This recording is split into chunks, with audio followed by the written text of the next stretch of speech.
Halo rekan-rekan, selamat datang di Bincang Emiten. Di episode pertama ini, kita menghadirkan Bapak Ian Partawijaya yang merupakan salah satu direksi dari perusahaan Sinarmas Group. Kita bikin yuk yang rada modelan. Gimana maksud lo, Yan? Kamu ambil saya lagi melempar bola bowling, baru saya akan menghadap ke kamera. Saudara, kami berada di Taman Impian Jaya Ancol untuk melaporkan Pekan Olahraga Nasional dari olahraga bowling. Gitu, Pak.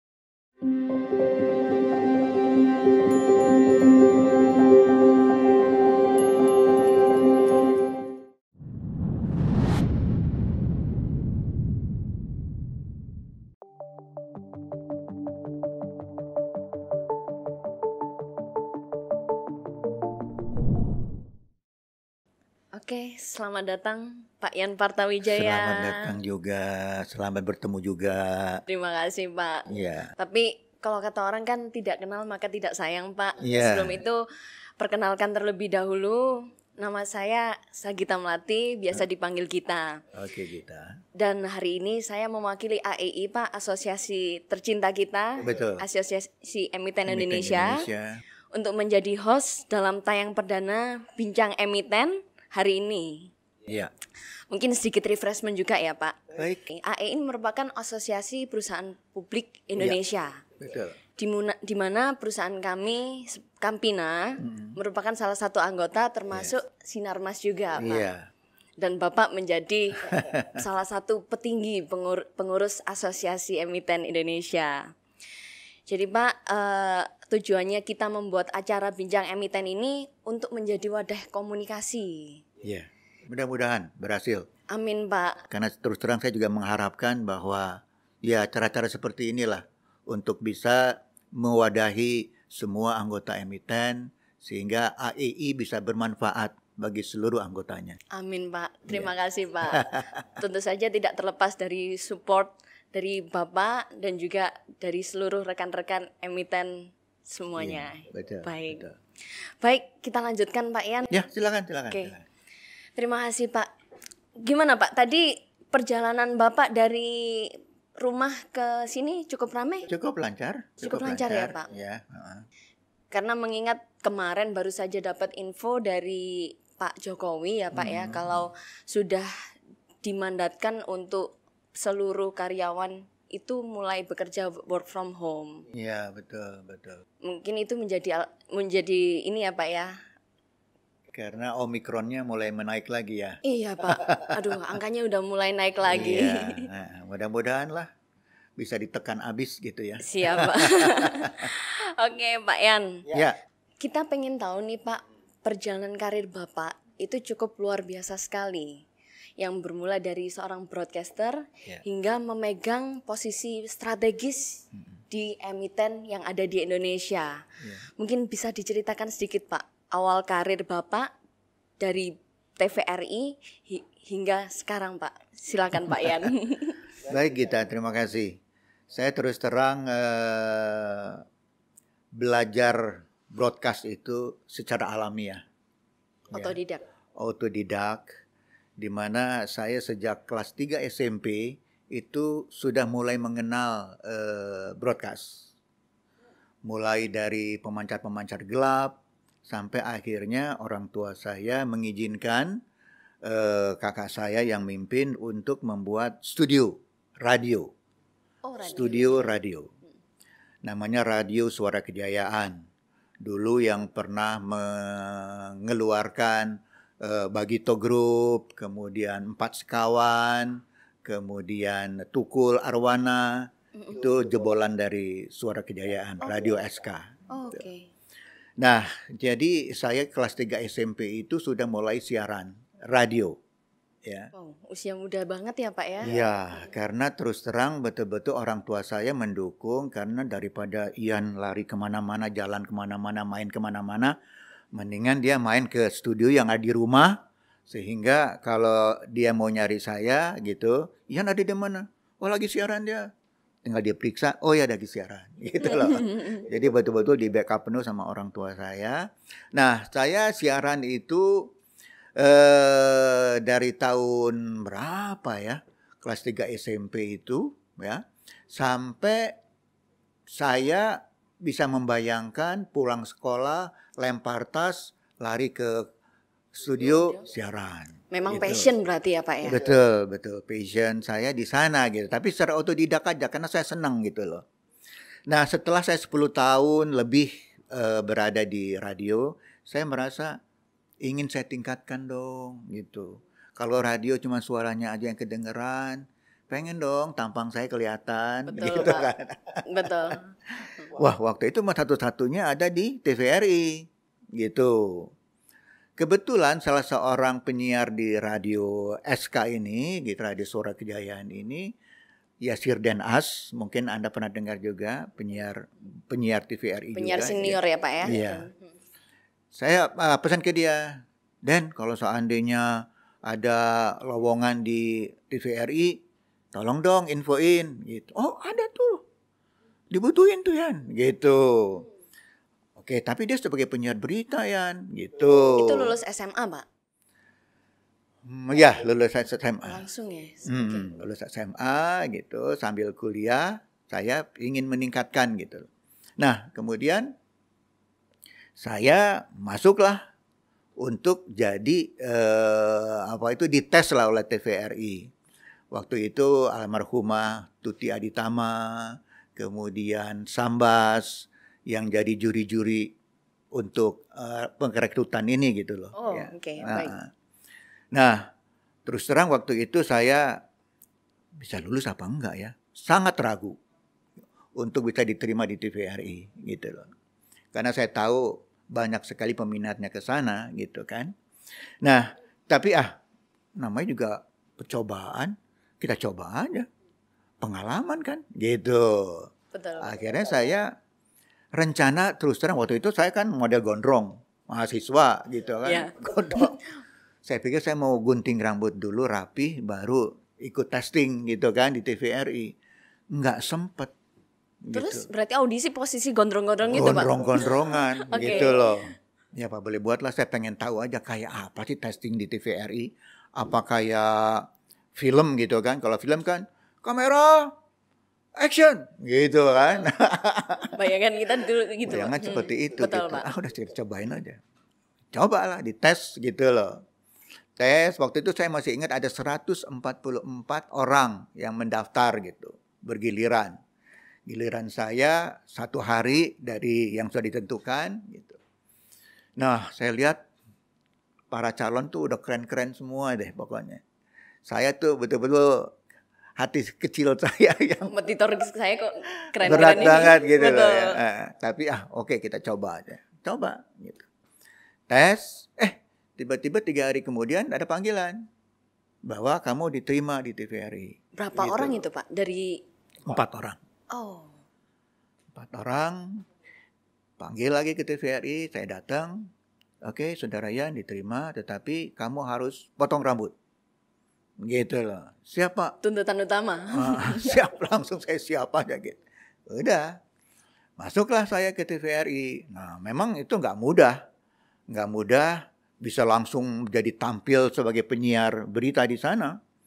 Istilahnya kita melopen. Melopen itu adalah mengikuti penyiar-penyiar yang sudah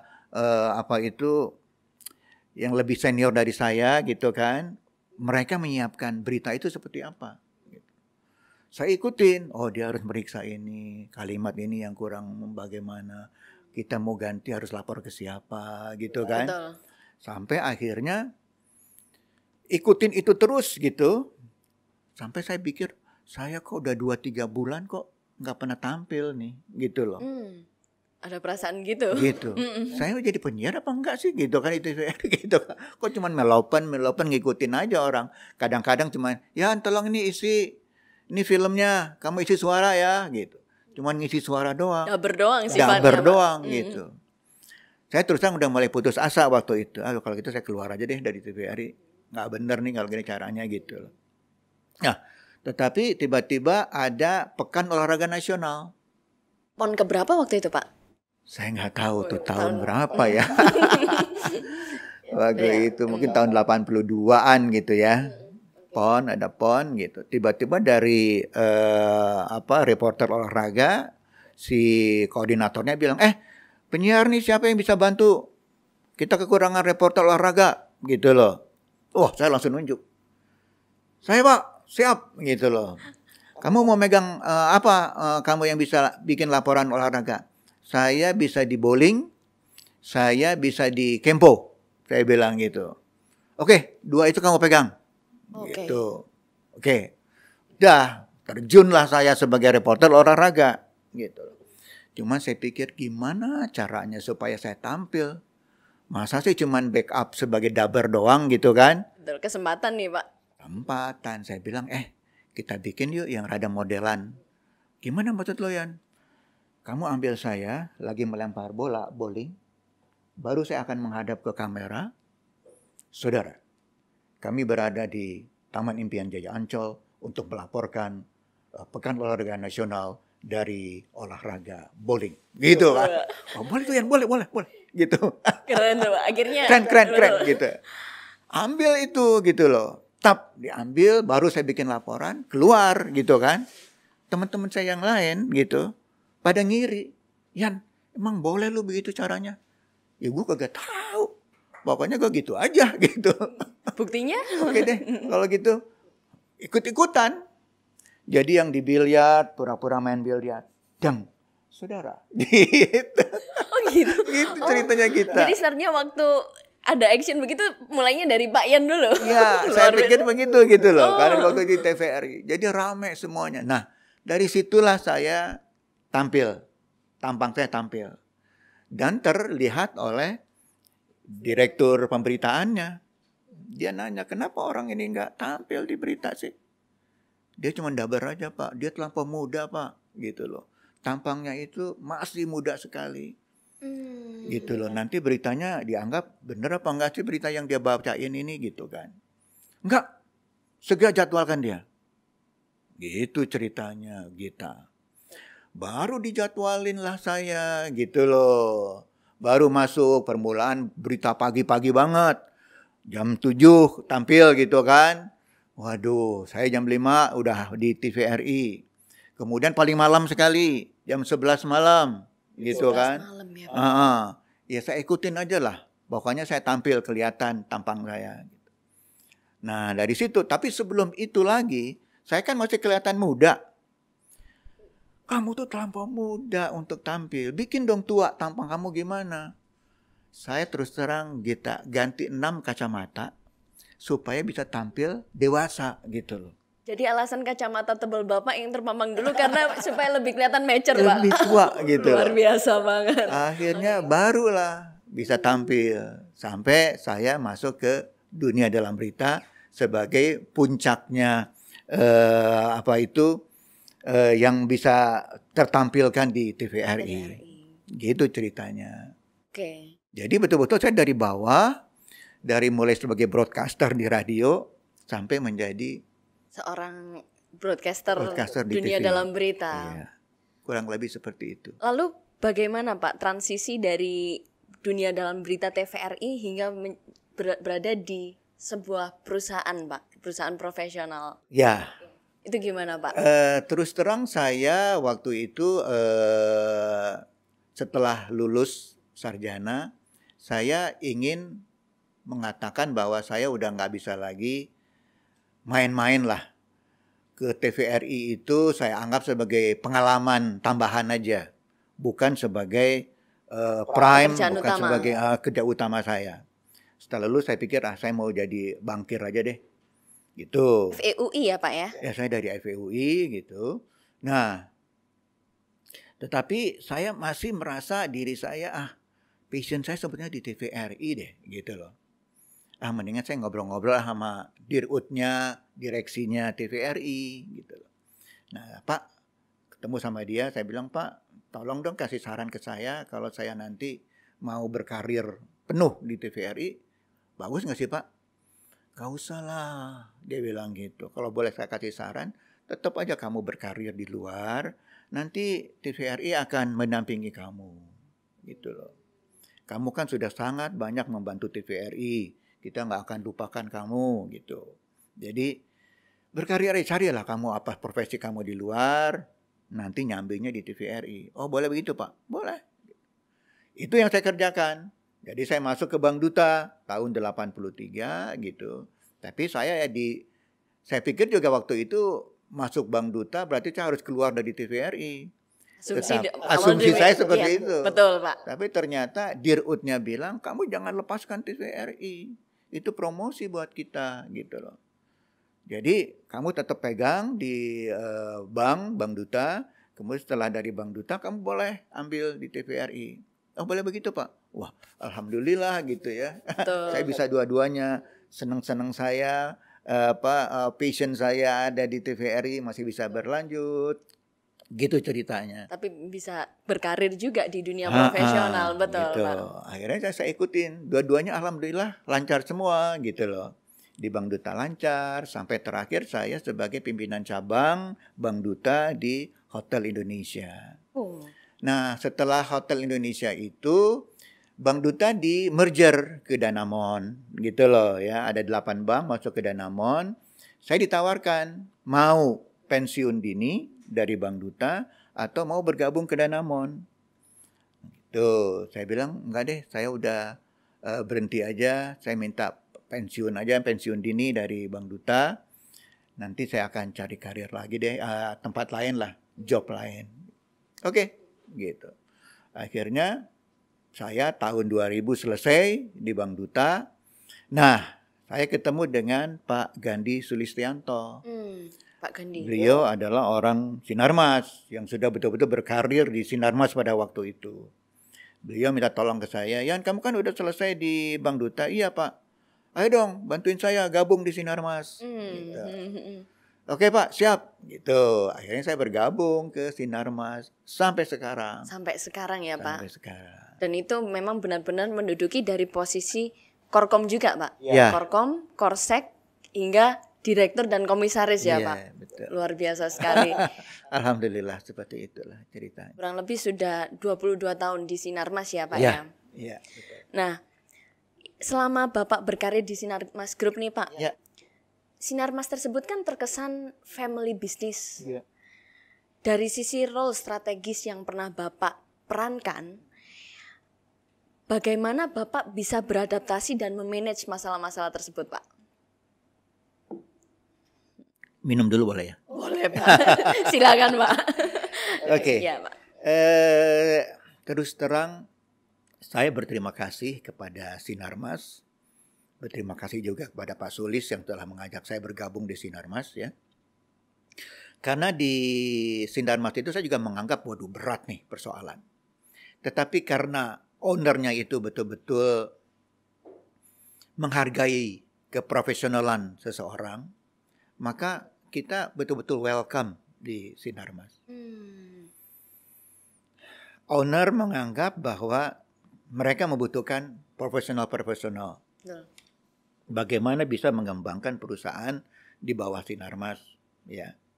Nah ini yang kita jajaki bersama dan alhamdulillah selama hubungan kita dengan direksi, dengan owner gitu sangat baik gitu. Tentunya semuanya berjalan dengan lancar. Selama owner percaya kepada kita bahwa kita ingin berbuat yang terbaik buat perusahaan, maka insya Allah semuanya akan berjalan lancar, semua persoalan. Baik Pak. Nah, oke Pak. Kira-kira faktor krusial apa Pak yang menentukan perusahaan yang berasal dari family business bisa bertransformasi dengan baik menjadi korporasi yang profesional dan berkelanjutan? Kalau secara pokok-pokoknya saja gitu ya, kita harus bisa menghandle dua hal. Selama dua hal ini bisa kita kelola dengan baik, insya Allah ini akan berjalan dengan baik juga dan perusahaan akan berjalan juga dengan lancar. Yang pertama adalah diplomasi. Perusahaan-perusahaan yang besar seperti Sinarmas tentunya harus punya diplomasi. Diplomasi mengenai apa? Mengenai semua hal, gitu loh. Lalu jaringannya kemana saja? Kemana-mana. Networking ya Pak. Networkingnya. Benar. apakah itu dia wartawan, apakah dia itu LSM, apakah dia itu orang DPR, apakah dia itu kepolisian, pejabat pemerintah, semuanya harus kita bina hubungan. Kita jaga networking kita, gitu loh. Karena ada istilah satu musuh aja itu udah terlampau banyak. Baik. Ya kan? Betul, Pak. Sedangkan puluhan orang teman masih kurang terus gitu loh. Betul. Jadi kita mencari pertemanan. Diplomasi itu adalah bagaimana kita mencari pertemanan sebanyak-banyaknya. Yang kedua adalah advokasi. Advokasi dalam pengertian kalau terjadi gitu loh. Mau tidak mau, suka tidak suka, kita harus berhadapan dengan hukum, gitu kan. Dengan pihak-pihak tertentu di hadapan hukum, maka kita harus bisa memenangkan itu. Luar biasa. Gitu loh. Tentunya dengan membackup peraturan-peraturan yang ada, gitu kan. Betul. Dengan segala peraturan, dengan segala aturan main yang diperbolehkan, kita lakukan itu. Betul. Advokasi, gitu loh. Sehingga persoalan bisa kita selesaikan juga dengan sebaik-baiknya. Nah, kalau dua hal ini bisa kita kuasai, insya Allah lah perusahaan akan bisa berjalan dengan sesuai dengan harapan kita. Gitu loh kita. Jadi antara komunikasi dan corporate governance itu menjadi satu untuk bisa membangun perusahaan secara berkelanjutan ya Pak ya. Luar biasa sekali. Oke Pak. Nah, mungkin kita bergeser nih Pak. Topik selanjutnya ke arah media Pak. Media, ya, oke. Betul. Menurut pandangan Bapak Pak, yang sudah expert di bidang media selama puluhan tahun. Nah, bagaimana pandangan Bapak mengenai kondisi media komunikasi massa yang saat ini ada di Indonesia Pak? Mungkin bisa diceritakan sedikit. Oke. Saya terus terang sangat surprise dengan kemajuan teknologi komunikasi yang begitu cepat. Ya. Dari 4G sekarang sudah ke 5G, ya kan? Nah, itu semua mau tidak mau, suka tidak suka harus kita bisa beradaptasi dengan kemajuan teknologi tersebut. Betul. Ya. Nah, oleh karena itu, maka seberapa jauh perusahaan bisa beradaptasi dengan kemajuan-kemajuan tersebut. Bagaimana perusahaan tersebut bisa memanfaatkan kemajuan teknologi ini untuk kemajuan perusahaan. Gitu loh. Memang kita akui bahwa untuk merubah sesuatu itu bukan hal yang sepele, bukan hal yang gampang gitu loh. Nah, oleh karena itu kita berusaha. Kalau semua aparat yang ada di perusahaan kita punya kesesuaian yang sama gitu, punya itikat yang sama bahwa oke, kita harus berubah, kita harus beradaptasi dengan kemajuan teknologi. Kita memanfaatkan kemajuan-kemajuan teknologi itu untuk kemajuan dan keberhasilan perusahaan kita gitu. Insya Allah semuanya akan berjalan dengan lancar. Selama kita mau berinovasi ya Pak ya. Berinovasi. Untuk menyesuaikan dengan teknologi yang sekarang makin gila memang. Betul. Cuman tadi dibilang saya udah legenda. Saya pikir sih enggak juga sih. Legenda kok Pak. Belum legenda, enggak legenda saya lah, Pak. Terus terang kalau saya bicara, saya pernah ngobrol juga sama Pak Samsul gitu kan ya, Direktur Eksekutif dari AEI. Saya bilang saya ini udah kolonial.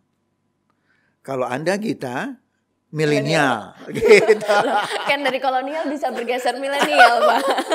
Jadi saya hanya bisa memberikan pengalaman-pengalaman saya gitu, karena saya udah masa lalu lah gitu. Yang penting tetap selama kita semua mau bertransformasi ya Pak ya, untuk terus belajar. Pokoknya kita berusaha untuk memberikan yang terbaik buat perusahaan. Betul. Gitu loh. Maka perusahaan itu juga akan menilai kita dengan sebaik-baiknya. Betul.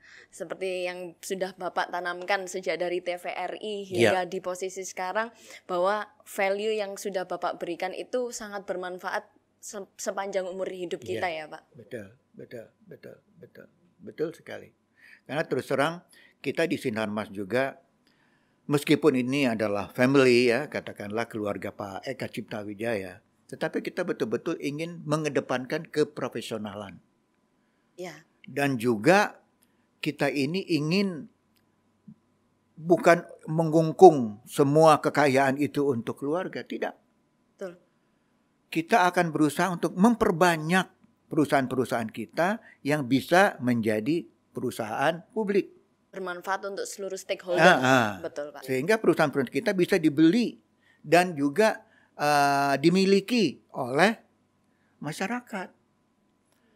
Karena alangkah indahnya kalau perusahaan kita ini punya masyarakat, kita akan banyak diperhatikan oleh masyarakat, gitu. Kita akan lebih bertransparan, gitu kan. Sehingga mau tidak mau, suka tidak suka, kita akan betul-betul bisa melaksanakan profesionalisme di perusahaan kita. Gitu. Di Sinarmas kalau nggak salah sudah ada 11 perusahaan publik ya yang sudah TBK, yang sudah terbuka. Dan kita akan berusaha untuk memperbanyak lagi gitu loh. Yang siap untuk IPO, ayo silakan IPO. Betul, Pak. Gitu loh. Dan mengajak untuk masyarakat untuk bisa sama-sama menginvestasikan sahamnya ke Sinarmas, Pak ya. Sinarmas ini milik masyarakat juga lah, seakan-akan seperti itu. Itu yang kita harapkan. Luar biasa sekali, Pak ya. Baik, Pak. Oke, Pak. Kembali lagi ke media tadi ya, Pak ya. Silakan. Siap. Jadi, Pak, media saat ini kan memang banyak media perorangan yang seperti kita ketahui seperti buzzer, influencer. Di mana untuk media mainstream mungkin itu sebuah ancaman ya, Pak ya. Tapi kalau menurut Bapak, apa yang harus dilakukan media mainstream saat ini, Pak, dalam menghadapi hal tersebut? Ya. Seperti yang saya ungkapkan tadi, bahwa kita harus bisa beradaptasi. Betul, Pak. Iya kan? Perusahaan saya, Sinarmas misalnya, tentunya harus beradaptasi dengan kemajuan teknologi yang terjadi saat ini. Demikian juga dengan media-media mainstream. Dia harus bisa beradaptasi dengan kemajuan teknologi yang ada. Gitu. Nah, jangan hanya puas di situ-situ aja. Iya, setuju, Pak. Cuma tampilin sinetron saja, misalnya gitu kan. Bikin dong. Apalagi yang baru yang bisa kita kembangkan. Apakah bisa dikawinkan gitu kan dengan kemajuan medsos gitu loh. Demikian juga dengan pemilik dari si media-media mainstream ini. Jangan hanya terpaku dia hanya punya di satu media saja. Kembangkan dong ke perusahaan-perusahaan yang lain. Gitu loh. Sehingga betul-betul dia bisa utuh. Dia punya koran, surat kabar, dia punya radio, dia punya televisi, di medsos juga dia punya gitu loh. Ini yang tentunya harus dihadapi oleh mereka-mereka yang di media mainstream ini. Ini menurut pandangan saya gitu loh, Gita. Kembali lagi, inovasi itu tadi ya, Pak ya? Iya, kalau dia mau bisa survive terus di bidangnya gitu loh. Iya, mungkin saja di mainstreamnya dia agak rugi, tapi kan di bidang-bidang lain dia bisa untung gitu loh, untuk menutupi ini semua gitu loh. Itu barangkali yang bisa saya sampaikan. Luar biasa, Pak Yan. Oke, Pak. Kalau misalkan kita lihat dari sisi perusahaan nih, Pak. Bapak selaku direksi dan juga komisaris nih, Pak, yang juga pernah memiliki pengalaman lintas departemen seperti Korsek, Korkom tadi, Pak. Dan spesialnya di bidang komunikasi. Nah, apa sih, Pak, pengalaman yang paling menarik dan menantang dalam menghadapi krisis atau pemberitaan yang ditujukan kepada perusahaan sepanjang Bapak berkarir, Pak? Yang tidak bisa saya lupakan, 2 krisis yang saya hadapi. Baik, Pak. Pada waktu di Bank Duta, pada intinya adalah krisis PR ya, krisis public relation gitu loh. Karena pada tahun 90-an gitu Bank Duta bangkrut gitu kan. Nah, tetapi kita ditutup oleh dana dari Pak Harto sehingga kerugian kita sudah bisa diatasi. Nah, tetapi kan di masyarakat nama Bank Duta itu sudah sangat tercemar. Gitu kan. Lah oleh karena itu saya diminta kembali untuk memegang kendali dari bidang humas ini bagaimana mengatasi persoalan tersebut. Terus terang pada waktu itu saya sudah bukan lagi di humas, tetapi karena humasnya resign karena kejadian tersebut, maka saya diminta untuk kembali ke bidang saya yang lama untuk mengatasi masalah ini. Inilah yang sangat berat saya hadapi, tetapi saya menganggap bahwa ambil hikmahnya dong. Kalau ini kan persoalan yang barangkali baru sekali dalam seumur hidup, kalau kita nggak ambil pengalaman ini, rugi banget. Rugi banget, belum tentu ada tuh Belum Pak. tentu ada akan kejadian seperti ini lagi. Betul. Oleh karena itu, oke lah, saya akan hadapi. Saya hadapi, oke Pak, saya terima jabatan ini kembali, dan saya akan berusaha sekuat tenaga saya untuk mengatasi masalah krisis PR di Bank Duta. Gitu loh. Dan alhamdulillah gitu, tahap demi tahap. Karena apa? Karena dibantu juga oleh teman-teman dari media. Terbantu lagi ya Pak ya. Karena saya mereka anggap bahwa saya ini adalah keluarga media. Gitu loh. Berpengalaman di TVRI di tadi. TVRI. Betul. Karena saya sering tampil di TVRI, maka dianggap saya sebagai orang media. Gitu. Jadi setiap persoalan yang negatif tentang Bank Duta, dia akan nanya ke saya. Yan, ini ada persoalan gini-gini, apa ya jawaban dari Bank Duta? Malah tektokan ya tuh Pak. Saya jelasin. Gitu loh. Nah, demikian juga pada waktu yang kedua, krisis yang terjadi di Sinarmas. Pada waktu BII gitu menghadapi masalah dan harus gabung ke Maybank. Bukan, masuk ke BPPN, Badan Penyihatan Perbankan Nasional. Baik, gitu loh. Jadi pada waktu itu kejadian BII tidak bisa membayar utang-utangnya, ya, sehingga masuk ke ke BPPN. Nah, saya diminta untuk bagaimana menjadi juru bicara. Juru bicara di persoalan ini. Mewakili Sinarmas. Padahal terus terang saya pada waktu itu baru 2 bulan masuk di Sinarmas. Tahun 2000 itu Pak? Tahun 2000. Wow. Jadi 2000 saya kan Oktober masuk gitu. Januari Februari kejadianlah krisis PR di BII. Saya diminta oleh Pak Sulis, coba Yan handle untuk juru bicaranya. Nah, ya udah saya hadapi dengan berpengalaman kepada pengalaman saya waktu menghadapi krisis PR di Bank Duta, gitu loh. Tahap demi tahap gitu saya bisa kuasai gitu loh. Akhirnya masyarakat bisa menerima penjelasan-penjelasan saya. Mereka paham persoalan Sinarmas itu seperti apa gitu. Dan jalan keluarnya seperti apa. Karena terus terang Sinarmas itu tidak pernah mengemplang utang. Gitu loh. Kita selalu membayar utang, tetapi kita memperpanjang membayar utang itu. Baik, gitu. baik. Ini, jadi tidak ada haircut gitu ya. Tidak ada haircut, kita bayar semua bunga yang harus kita bayarkan, kita akan bayar bunganya. Fair dengan memenuhi kewajiban. Fair. Betul. Ini yang kita lakukan. Sehingga dengan berpedoman seperti ini, bahwa kita tidak merugikan masyarakat, kita tidak merugikan kreditur gitu. Kita akan selesaikan ini secara bertanggung jawab gitu loh. Dan ini selesai juga kita laksanakan.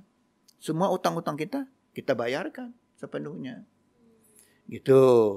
Jadi 2 hal inilah krisis PR yang saya hadapi gitu. Yang sulit saya lupakan, krisis PR di Bank Duta dan krisis PR di Sinarmas. Yang benar-benar mendewasakan Bapak hingga bisa Betul. menduduki jabatan penting ya Pak. Alhamdulillah dipercaya oleh owner gitu loh untuk berkarir terus di Sinarmas gitu loh. Baik, wah, perjalanan cukup panjang mulai dari nol seorang broadcaster hingga bisa menjadi seorang direksi dan komisaris. Iya, Ya. alhamdulillah. Alhamdulillah. Oke. Nah, ini Pak, kita membahas dari sisi AEI ya Pak, Asosiasi Emiten Indonesia. Iya. Nah, kalau menurut Pak Yan sendiri, bagaimana OJK beserta stakeholder bersama termasuk AE sendiri dapat mengambil peran lebih aktif lagi menggunakan media massa untuk mengembangkan pasar modal, Pak. Itu bagaimana menurut Bapak? Ini yang bisa jawab ini Pak Samsul. Pak Samsul ya, Pak. Ya, Pak. Tapi secara normatif barangkali saya hanya bisa mengatakan bahwa kalau seandainya AEI ingin berperan lebih besar lagi, maka AEI harus bisa tahap pertama dirasakan manfaatnya oleh seluruh anggota. Gitu ya. Pak. Nah, yang kedua adalah bagaimana AEI bisa mempromosikan gitu ya, ketangguhannya lah, katakanlah seperti itu kepada masyarakat. Komunikasikan semua kegiatan, semua keberhasilan dari AEI yang telah kita kerjakan gitu loh kepada masyarakat. Sehingga masyarakat tahu bahwa AEI adalah satu-satunya asosiasi yang mewakili emiten. Betul. Ini yang kita harapkan, pandangan pemerintah juga hal yang sama. Sehingga kalau ada hal-hal yang perlu dikomunikasikan dengan emiten, dia akan hanya memanggil Asosiasi Emiten Indonesia dulu, gitu loh. Gimana nih? Tadi, Pak, ya? Betul. Gimana kita mengeluarkan peraturan begini. Bisa diterima nggak oleh emiten? Misalnya gitu. Kita berikan tanggapan, gitu kan? Betul. Karena terus terang kita adalah asosiasi yang ingin berperan dan bekerja sama dengan pemerintah, gitu loh. Kita think tanknya pemerintah, kita siap, gitu loh. Jadi dua hal inilah yang terus kita kembangkan. Oleh karena itu saya sangat setuju apa-apa program-program yang dilakukan oleh Pak Samsul sebagai Direktur Eksekutif, bagaimana mempromosikan AEI, gitu kan. Kemudian juga memberikan pembelajaran kepada semua anggota emiten kita gitu, sehingga betul-betul oh iya ya, sebagai anggota kita betul-betul menikmati banyak manfaat. Benar, Pak. Setuju. Ini yang perlu kita tekankan gitu. Kalau ini terus kita kerjakan, insya Allah lah gitu. AEI akan betul-betul dipandang bukan hanya oleh pemerintah tapi oleh seluruh masyarakat gitu loh. Bahwa AEI adalah satu-satunya asosiasi yang mewakili emiten. Gitu. Kalau kita mengambil tadi kutipan dari Bapak ya Pak, dua hal penting, yaitu yang pertama adalah diplomasi atau networking dan juga advokasi. Betul. Nah, mungkin di sini emiten seperti yang disampaikan Pak Ian sangat berperan dalam dua role tersebut ya Pak ya. Ya, betul. Dari networking mungkin kita bisa bekerja sama antara bisnis antar emiten atau juga kita bisa memberikan bimbingan, edukasi atau bantuan mungkin seperti corporate action ya Pak ya. Ya, betul. Dibutuhkan oleh emiten. Dan juga kita harusnya kan bisa kerjasama antara emiten. Benar Pak. Gitu loh. Iya. Bagaimana kita kembangkan kerjasama gitu loh antar emiten butuh, yang satu butuh apa, kita butuh apa, barangkali bisa kita barter, bisa apa gitu. Ini yang terus kita harus kembangkan gitu loh, sehingga betul-betul dirasakan oh iya ya, AEI ini bukan hanya kita untuk berkonsultasi saja, tapi kita bisa berbisnis loh gitu loh. Bisnis kita makin berkembang nih dengan AEI misalnya gitu kan. Wah, itu hebat sekali. Jadi dapat mutual beneficiary dari semua pihak, Pak. Betul. Nah, ini kita kembangkan terus. Apalagi produk apa lagi yang bisa kita kerjasamakan, kita create gitu, sehingga betul-betul AEI bisa bermanfaat buat seluruh anggota. Betul, Pak. Baik, luar biasa sekali Pak Yan.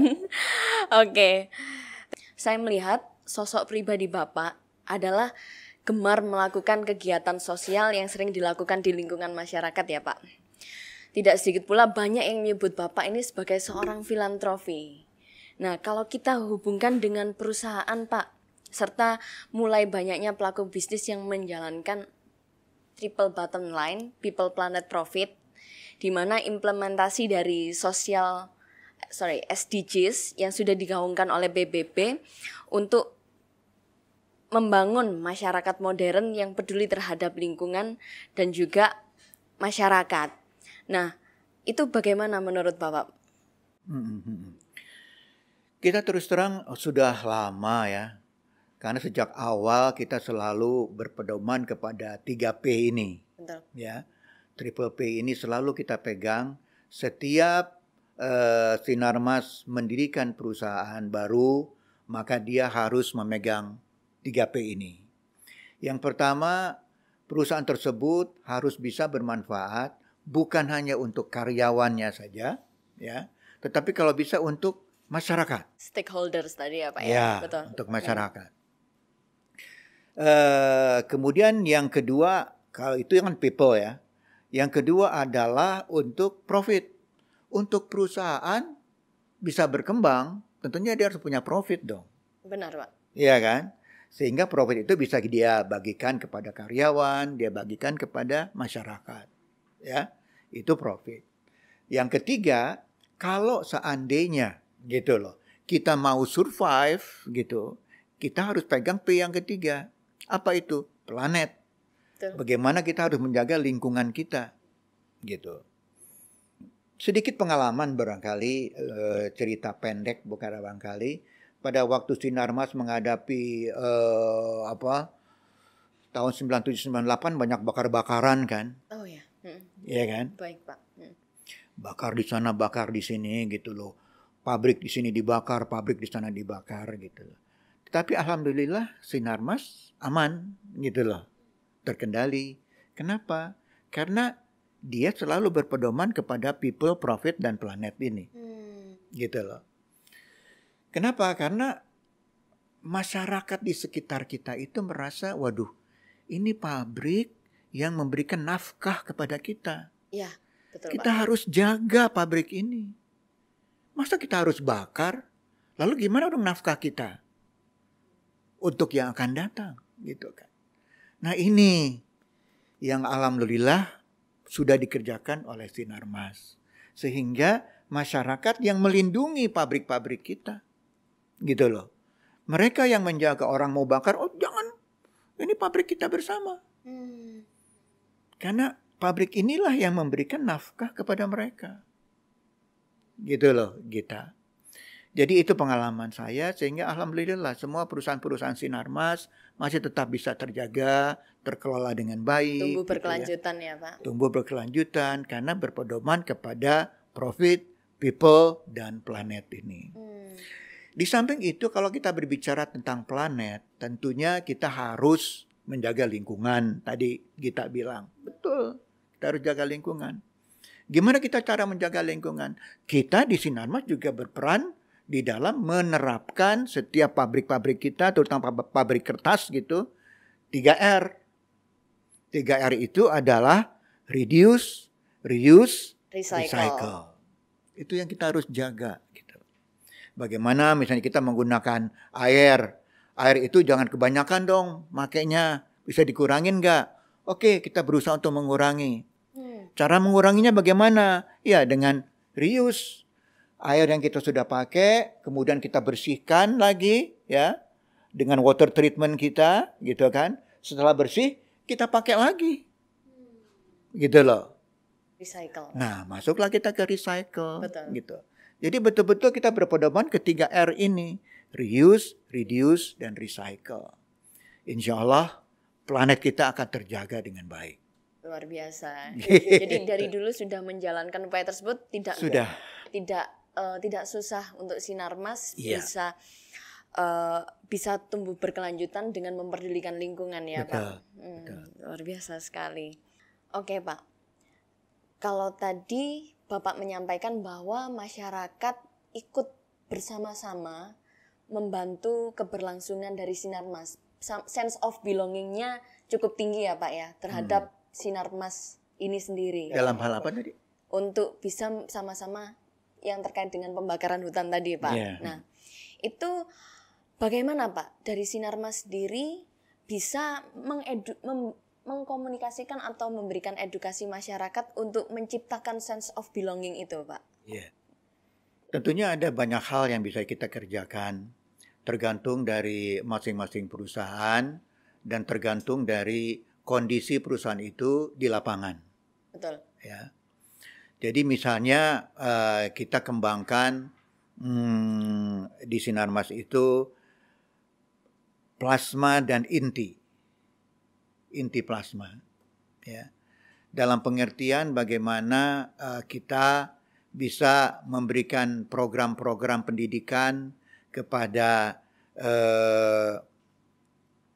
tukang kebun kita gitu yang ini terkait dengan sawit ya. Dengan sawit bagaimana kita bisa kembangkan, kalau kita didik mereka secara lebih baik, maka mereka akan menghasilkan juga hal-hal yang lebih baik kepada kita. Bayangkan oleh kita bahwa kebun-kebun kita ini kan banyak yang dikelola oleh rakyat saja gitu loh ya. Tetapi kita ingin memanfaatkan dia gitu loh.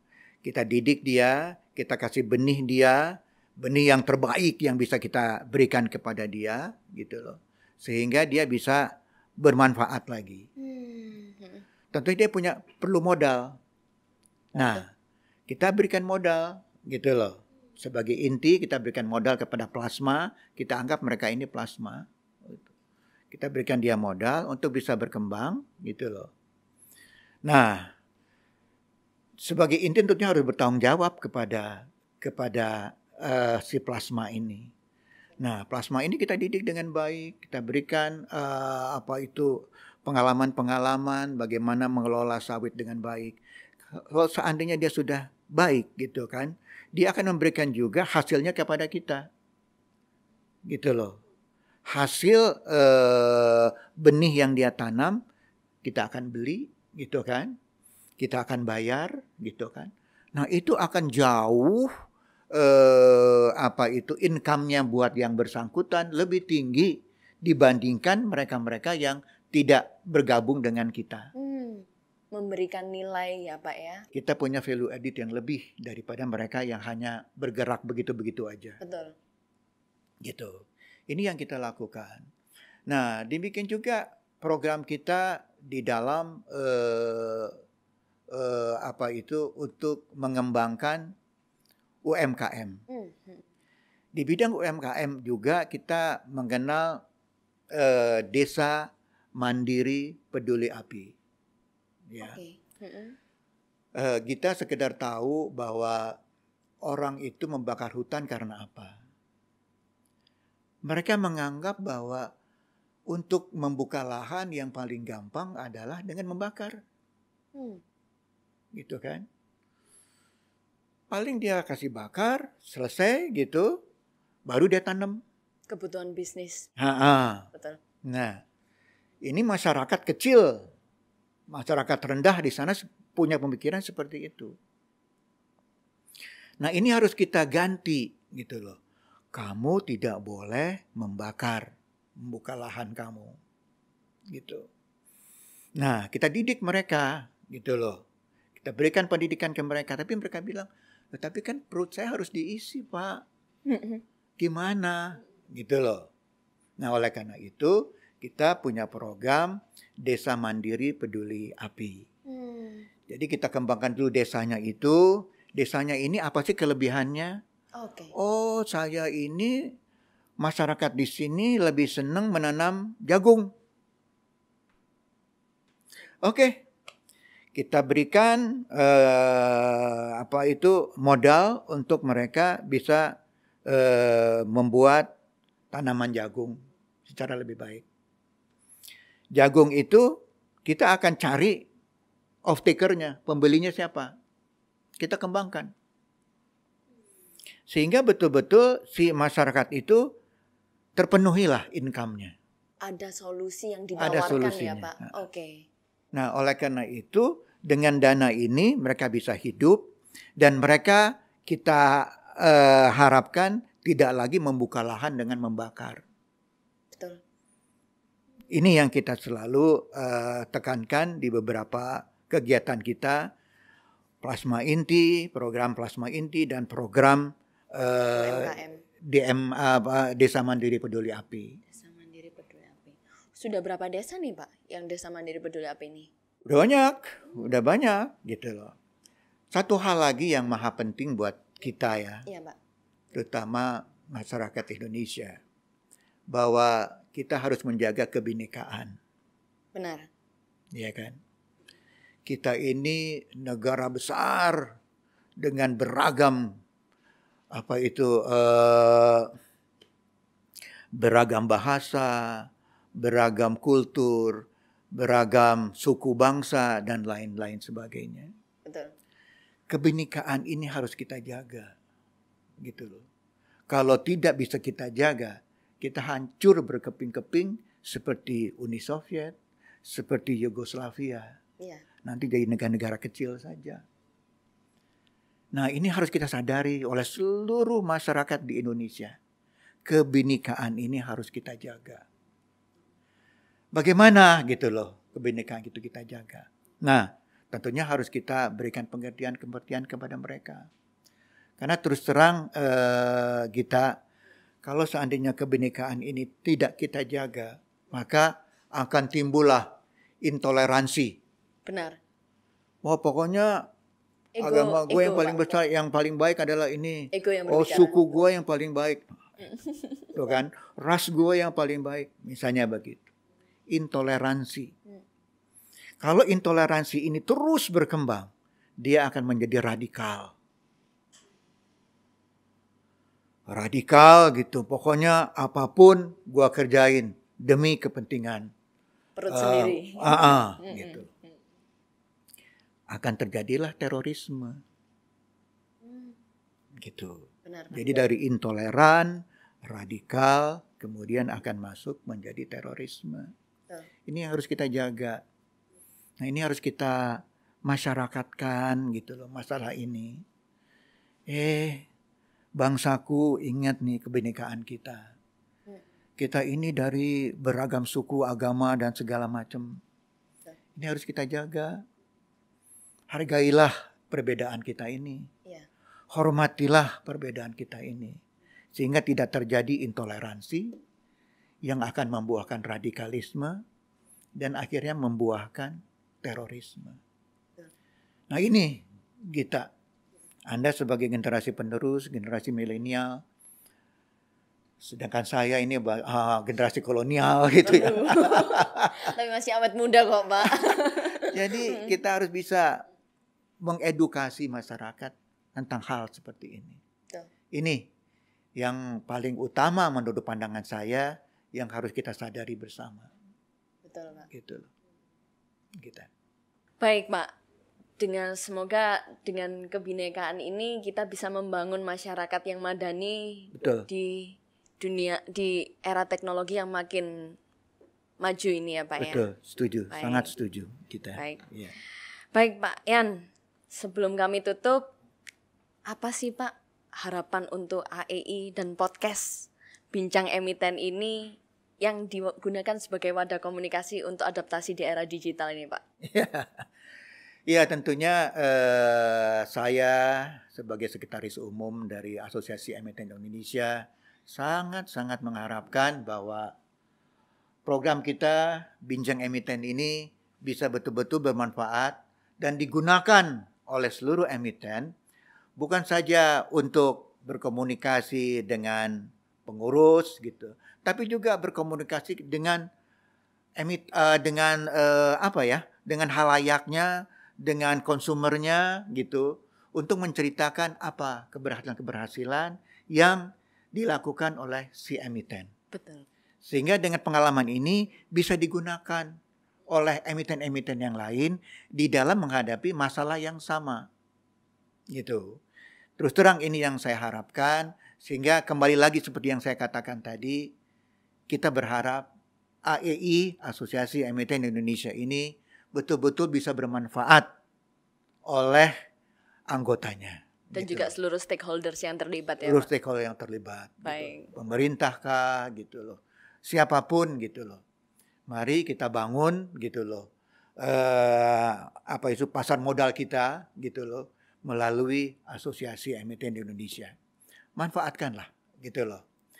Gunakanlah semua sarana dan prasarana yang ada, apakah itu bincang emiten atau mau langsung konsultasi dengan kami di sekretariat sini.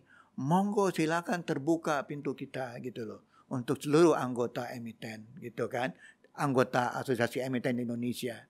Sehingga betul-betul saya sangat mengharapkan gitu loh bahwa AEI itu sangat didambakan oleh seluruh anggota emiten dan semua orang yang menjadi anggota Bursa Efek Indonesia berbondong-bondong juga ingin menjadi anggota Asosiasi Emiten di Indonesia.